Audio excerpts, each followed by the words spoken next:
Bonjour à tous et à tous. Aujourd'hui, on va voir les fronces à la machine.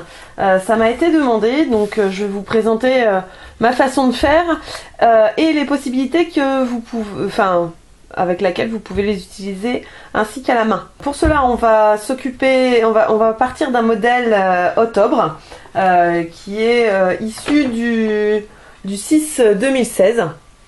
Que vous voyez ici, et donc c'est un petit modèle avec un bas tout froncé comme ceci. Donc moi j'ai choisi de le faire en coton, mais effectivement le volant peut aussi être fait en jersey pour s'accorder à notre haut qui est principalement en jersey également, mais moi j'ai choisi de le faire en sweat fin, d'où la raison de l'utilisation du coton tout simple pour contraster complètement. Donc la méthode elle est simple, je vais déjà vous l'expliquer. Ici moi j'ai des petits repères pour lesquels il faut que je fronce en fait entre mes repères. Il va simplement falloir faire à la machine un point droit long avec peu de tension en fait sur le fil supérieur qui se trouve être notre fil de bobine. Donc voilà, on va venir passer en fait un fil au point droit à la machine entre mes repères. Là j'ai choisi un point de longueur 4 mm et une tension qui est normalement entre 3 et 4 sur cette machine. Là je suis entre 1 et 2 pour le coup, pour vous donner une petite idée. Donc évidemment ce fil on va le passer dans la marge de couture pour éviter de l'avoir sur notre future couture, sur le devant évidemment de notre haut, ce qui va vous permettre effectivement de tirer plus aisément et surtout de pouvoir le retirer après. Donc effectivement si vous avez une marge de couture de 1 cm, ce qui est prévu ici, vous le faites par exemple à 0,5. Voilà. Par contre pensez à bien tenir votre fil quand vous l'arrêtez, puisqu'évidemment, comme il n'y a pas beaucoup de tension et qu'en plus c'est un point long, vous risquez déjà d'étirer en fait tout votre tissu. Donc, une fois que ça c'est fait, il va simplement falloir faire un maintien en fait de votre... faire un nœud sur votre fil de canette au tout début, en fait, au début ou à la fin, enfin d'un côté en tous les cas, de manière à ce que ça ne puisse pas... il puisse pas s'en aller. Et donc là, effectivement, on va venir prendre le fil de canette qu'on a ici. Hop. Et ainsi, vous allez pouvoir tirer dessus légèrement. Hop. Et vous allez répartir votre tissu pour avoir vos fronces. Hop. Donc évidemment, vous tirez plus ou moins selon les besoins.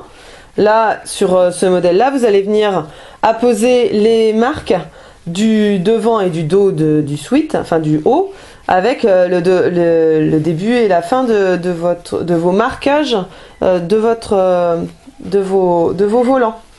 Et du coup, vous allez pouvoir répartir vos fronces de manière à ce que, en fonction des besoins, de manière à ce que ce soit plus joli. Donc voilà. Et vos fronces sont prêtes. Vous n'avez plus ensuite qu'à préparer votre couture comme vous faites habituellement, avec des pinces ou avec des épingles, et à coudre, évidemment, sur votre centimètre de marge de couture. Donc ça va faire un petit peu plus bas. Une fois que vous aurez fini, vous pourrez supprimer ce fil-là, simplement en tirant en fait par le nœud, que vous avez déjà fait ici. Donc pour des fronces à faire manuellement, vous allez avoir le même principe, c'est-à-dire vos petites marques, d'accord? Seulement, au lieu d'aller faire une couture à la machine, vous allez prendre un fil de bâti comme ceci. C'est un fil quand même qui est un petit peu plus grossier, n'est-ce pas? Et qui surtout se casse très facilement. Hop, voilà, d'accord? Et donc ça va vous permettre effectivement de venir le casser ou le tirer une fois que vous allez avoir fini. Donc vous allez faire un nœud d'un côté, avec une aiguille à main, hein, classique, et vous allez commencer à le passer sur des... Alors attendez, il n'est pas coupé le mien. Hop. Vous allez faire un nœud pour éviter qu'il passe effectivement tout du long. Hop. Et on va commencer à faire des points plus ou moins longs, mais surtout réguliers pour avoir des fronces régulières. Hop. Donc vous allez démarrer de la même manière qu'à la machine avec votre paire. Et ensuite,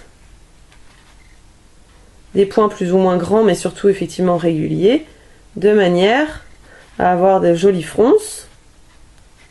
Et vous allez aller jusqu'à l'autre marquage. Voilà. Ce qui fait qu'une fois que vous aurez terminé, ben c'est le même principe que l'autre, si ce n'est que vous avez qu'un fil au lieu de deux à l'issue. Et donc du coup, de la même manière, vous allez venir tirer et répartir vos fronces. Vous allez préparer votre couture suivante pour bien maintenir vos fronces une fois qu'elles sont bien réparties.